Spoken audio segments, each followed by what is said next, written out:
Ah mon Dieu, le papillon est là! Où es-tu, Ladybug? Cet épisode va un peu finir de mettre en place le conflit.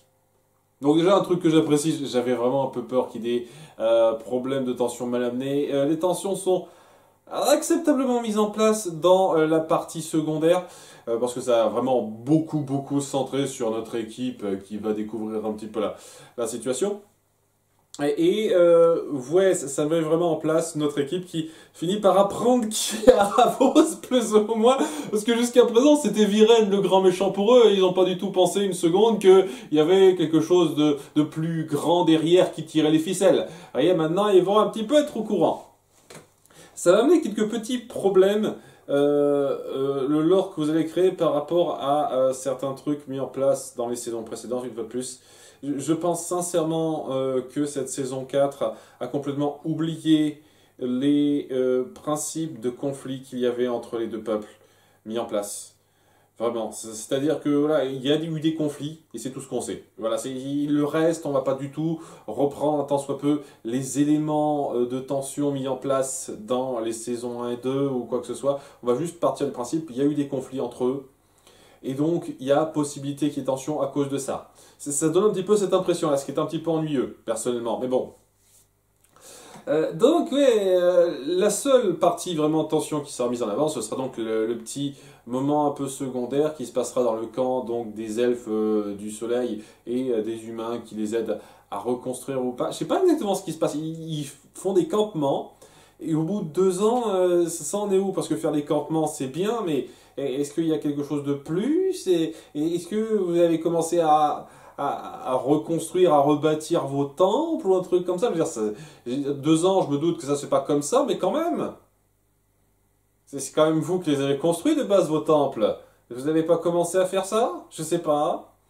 Ou alors c'était vos ancêtres d'il y a je sais pas combien de générations et maintenant vous avez complètement oublié. Excusez-moi, c'est un détail là con. Bref, il y a un elfe qui est en train de faire une cérémonie pour sa mère qui est morte, qui nécessite donc d'allumer une sorte de cierge, je ne fais pas exactement ça, mais un truc quoi.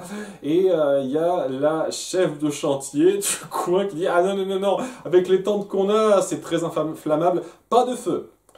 Et plutôt que de simplement dire ok, je vais amener cette flamme à l'extérieur du campement. Ce qui a l'air tout à fait possible, hein. Moi je dis ça comme ça, le mec dit ah non mais c'est super important, c'est l'âme de ma mère, etc. Faut que je fasse ce rituel pendant toute la nuit, je reste réveillé, etc. Il y a la femme qui dit ah non, impossible, hein, vos superstitions à la con, il est pas la peine, hein. Pas de feu, pas d'eau feu, hein. Et ça va donc s'envenimer de façon un tout petit peu forcé, même si j'avoue que je comprends l'idée. C'est juste que dans la mise en scène, ça aurait pu être un tout petit peu mieux fait. Vraiment. Mais voilà, l'idée est vraiment pas dégueulasse. Et ouais, vous mettez en place le fait que, il y a une mésentente à cause de cultures différentes, évidemment. Mais surtout, parce que on ne sait pas les respecter particulièrement. Donc la femme veut pas qu'il y ait le feu, donc elle finit par balancer de l'eau et éteindre donc cette flamme qui représente l'âme de sa mère. Évidemment, il le prend mal, il lui brûle les mains dans son accès de colère, et vraiment, genre, il s'allume un petit peu lui-même, et il lui prend les mains et ça les brûle, quoi.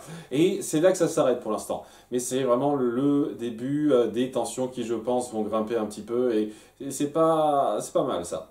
Donc, il y a surtout nos héros qui apprennent donc l'arrivée de l'étoile du déclin.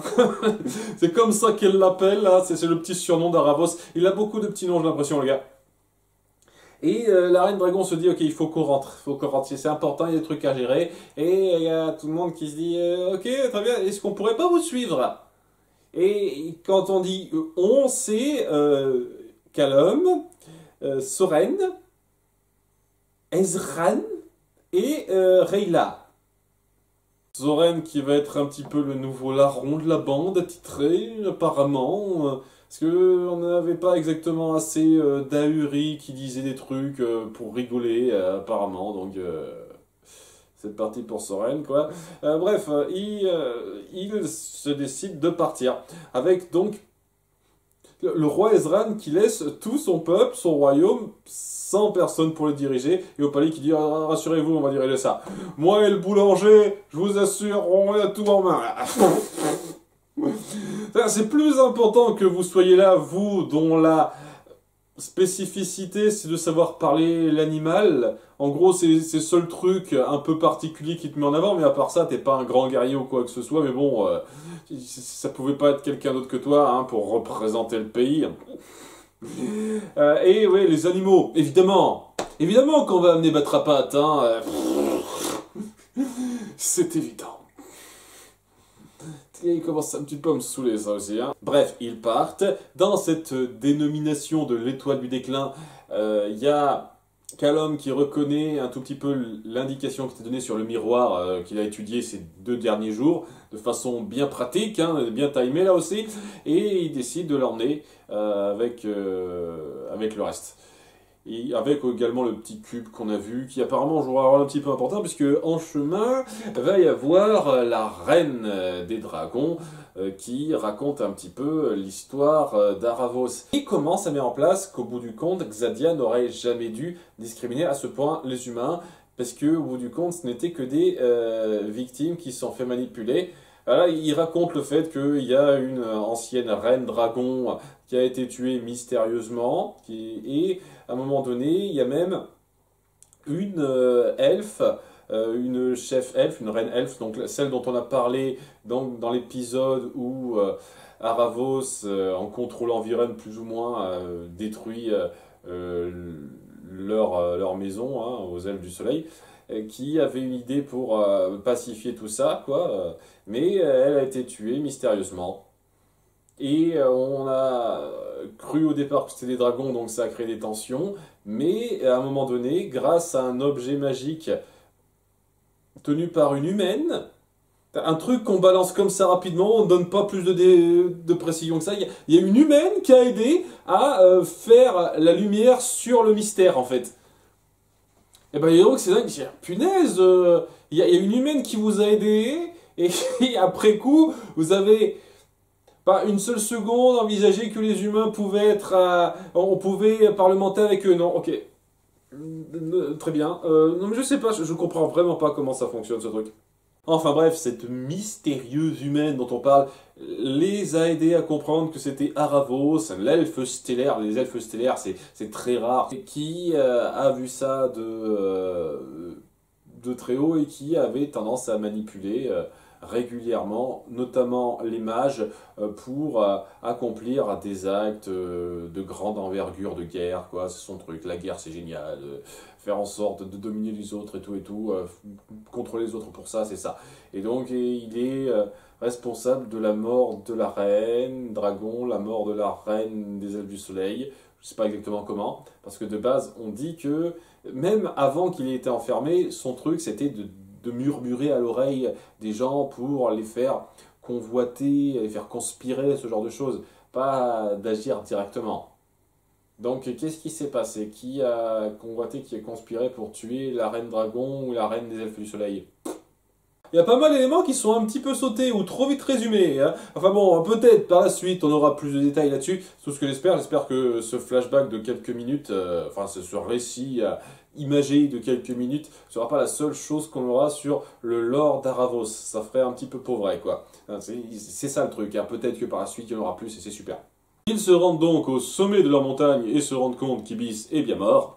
Le pauvre qui leur repose en paix, et nous avons droit à la reine qui fait un petit peu le topo sur la situation, comme quoi les archidragons, en enfermant Aravos, se sont passés des indices, c'est-à-dire chacun possédait un indice, ils ne savaient pas tous exactement comment il était enfermé, où et tout, et un indice parmi ceux-là en question, c'était le fameux miroir de je sais pas trop quoi, que comme par hasard...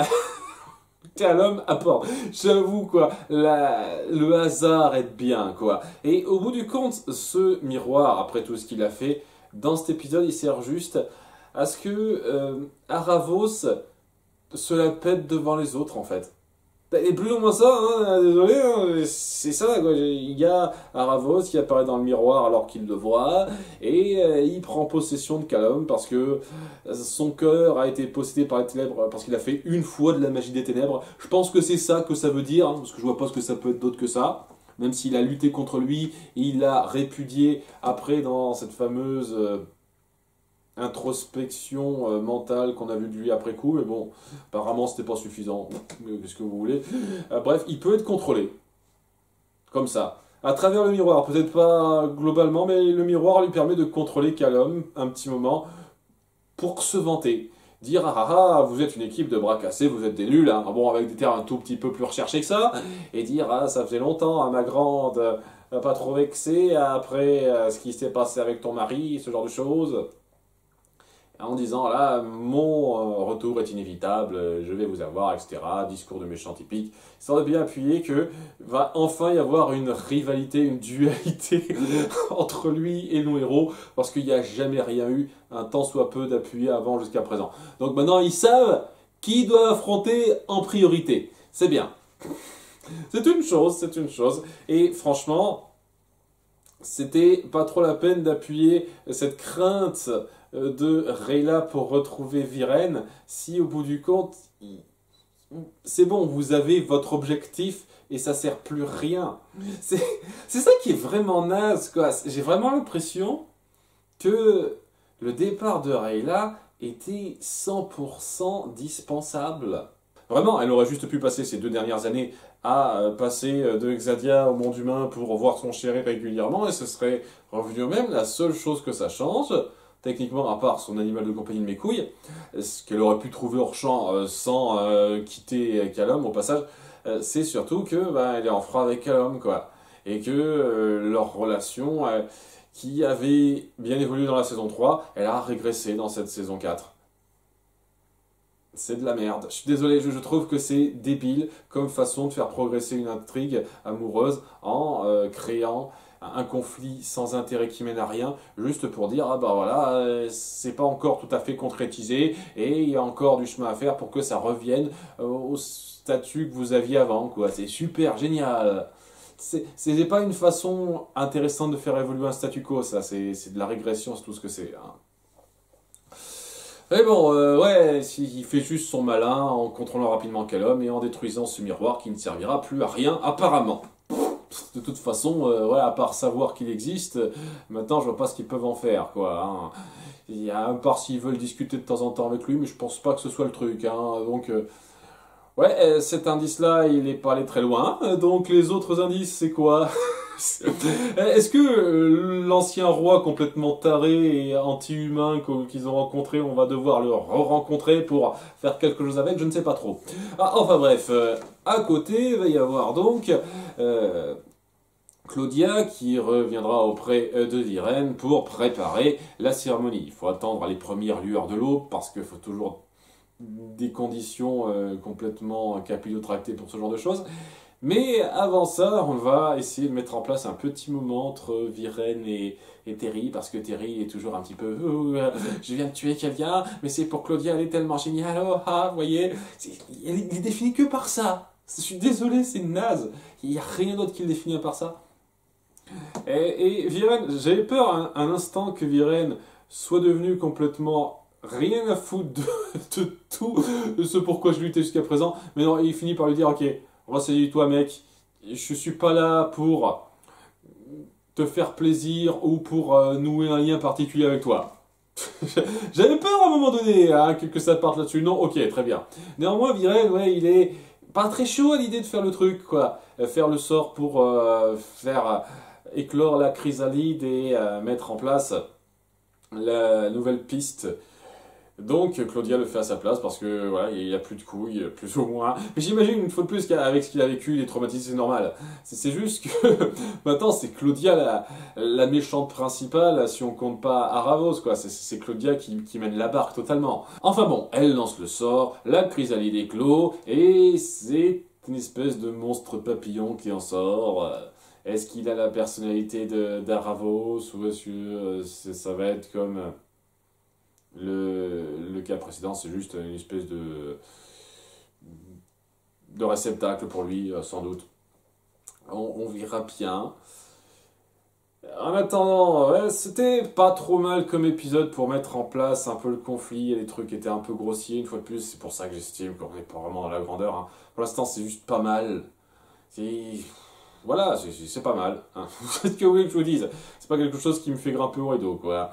On verra par la suite. À bientôt. Bye!